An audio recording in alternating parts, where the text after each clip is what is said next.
करीब करीब 1000 साल पहले हिंदुस्तान पर गजनी नामक एक राक्षस ने 17 बार आक्रमण किए।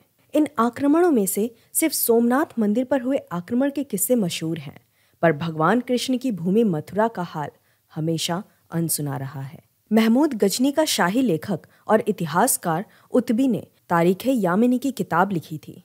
इसमें मथुरा में हुए अत्याचार के ढेर सारे किस्से मिल जाते हैं। तो चलिए उतबी के शब्दों में मथुरा की कहानी जानते हैं। गजनी ने हिंदुओं के पवित्र स्थान मथुरा की ओर प्रस्थान किया। मथुरा को सुंदर मूर्तियों का नगर कहा जाता था। गजनी ने मथुरा शहर की छवि देखी तो वो आश्चर्यचकित हो गया। उसे मथुरा स्वर्ग के समान दिखा। मथुरा के केंद्र में एक सुंदर और भव्य मंदिर भी है। गजनी ने वो नज़ारा देखकर कहा कि इतनी भव्य वस्तु बनाने के लिए उन्हें 200 साल लग जाएंगे और ना जाने कितना सारा धन खर्चा हो जाएगा। मंदिर के भीतर शुद्ध सोने की मूर्तियां थीं। गजनी के मन में आया कि अगर वो इन्हें बेचेगा तो 50,000 दिनार से भी अधिक राशि मिलेगी। एक मूर्ति पर कई सारे हीरे जवाहर जड़े हुए थे। दूसरी मूर्ति पर तो नीलम का बड़ा टुकड़ा धांसा गया था। उस नीलम के टुकड़े का भार भी बहुत अधिक था। चांदी की मूर्तियों की गिनती भी नहीं हो सकती थी। इसे गिनने के लिए गजनी को ढेर सारे आदमी लगाने पड़ते। वृंदावन शहर दीवारों से सुरक्षित था, पर वहां भी गजनी ने लूटमार करके ढेर सारा सोना और चांदी लूट लिया। मथुरा शहर की सुरक्षा की जिम्मेदारी कुलचंद नामक राजा पर थी। उसने गजनी का सामना करके अपनी 50,000 सेना को मौत के मुंह में धकेल दिया।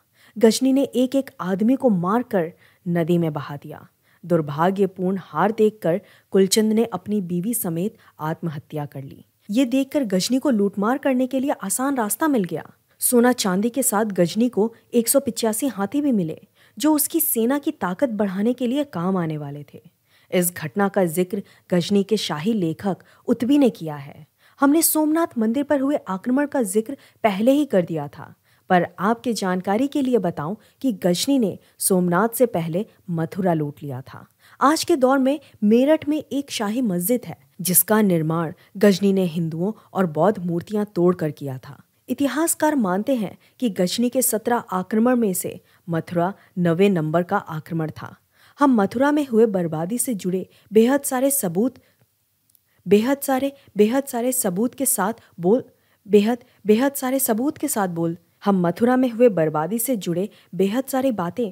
के साथ बोल सकते हैं। हमने अल-बरूनी की किताब भी पढ़ी है, जिसमें उसने लिखा है कि गजनी भारत के और भी हिस्सों पर आक्रमण कर सकता था, पर समय की कमी और फैला हुआ प्रदेश से वो अफगानिस्तान लौट गया।